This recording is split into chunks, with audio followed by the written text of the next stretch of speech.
Welcome back to another episode on the Thor 76 build, and today we're going to be talking about suspension and GVM, wheels and tyres. So we'll start with the suspension. We're not really into at Ironman doing really big 6 inches of lift and changing all the lower control arms and bits and pieces to be able to get that real heavy articulation. We just want a solid touring platform. So that's what we've got here, and we're running the Foam Cell Pro shock absorbers.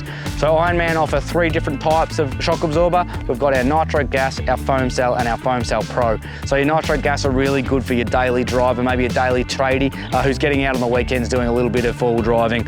As you start to get into maybe slightly heavier vehicles and heavier use, and you're maybe hitting some more outback tracks a little bit more, maybe you're going to be doing a little bit more towing, then that's when it starts to become a question about whether you upgrade to the likes of your foam cells and your Foam Cell Pro. Foam cell technology is all about having an internal foam cell that actually keeps the nitrogen gas away from the hydraulic fluid within the shock absorber. So the Foam Cell Pro shock absorbers are a big, heavy unit. They've got up to a 74mm outside diameter. More shock body means the cooling capacity is much greater. It also obviously means more oil can fit inside. Again, more oil means better cooling. On top of that, we've got bigger pistons. The bodies of the Foam Cell Pro shock absorbers are a 3mm thick body. So it's well known that a twin tube shock absorber, which is exactly what this range are really robust, fantastic for outback touring like this. The twin tube element really protects all the internal components. They're a no-nonsense shock absorber. That's it for the shock absorbers. We are running a longer shock absorber at the rear, which is great for doing some of the trips that we're doing in some of this more undulating and off-road business.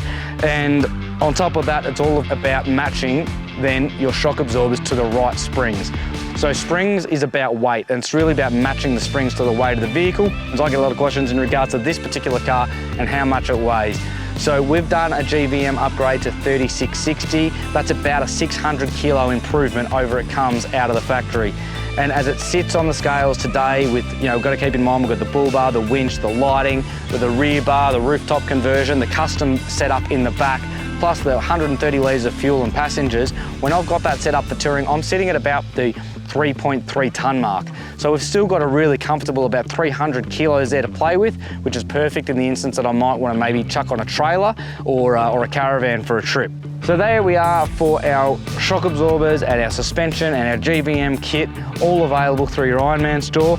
Let's get on to wheels and tyres. We started with the Cooper STT Pros, a fantastic tyre, really nice and comfortable, quite soft in the way that they kind of go across the terrain. They were a 35, and what I decided after a bit of time was I actually wanted to drop back down to a 33. I wanted to have that bit more power coming through the car, and I just liked the stability of the 33 on the road. And when I did that, I tried to trial the new Mickey T Baja Bosses. These are a really aggressive all-terrain. They may as well almost be a mud terrain. They're very hard wearing, and I can tell now just by the amount of kilometres I've already done them and the amount of grip that's still on them that they're going to be in there for the long haul. These, of course, are rolling on a set of Lenzo rims. These Lenzo rims were specifically designed for the 70 series. That is our entire suspension, GVM, wheels and tyres consideration. If you've got any questions about any of that, please chuck the questions down there in the comments below. Or, as I've always mentioned, if you've got any questions specifically about suspension and setup of your vehicle, GVM upgrades, contact your local Ironman 4x4 store. They'll be more than happy to help you out.